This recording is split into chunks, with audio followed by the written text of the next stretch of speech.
Bismillahirrahmanirrahim.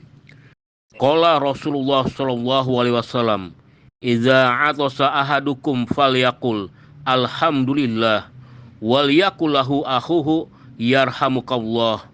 Fa idza qala lahu yarhamukallah falyakul yahdikumullah wa yuslihu balakum."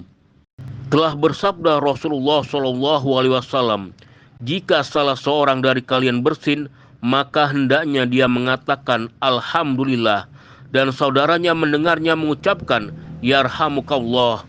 Jika saudaranya mengucapkan yarhamukallah, maka yang bersin tadi menjawab lagi dengan mengatakan yahdikumullah wa yuslihu balakum. Semoga Allah memberi petunjuk kepada kalian dan semoga Allah meluruskan atau memperbaiki urusanmu."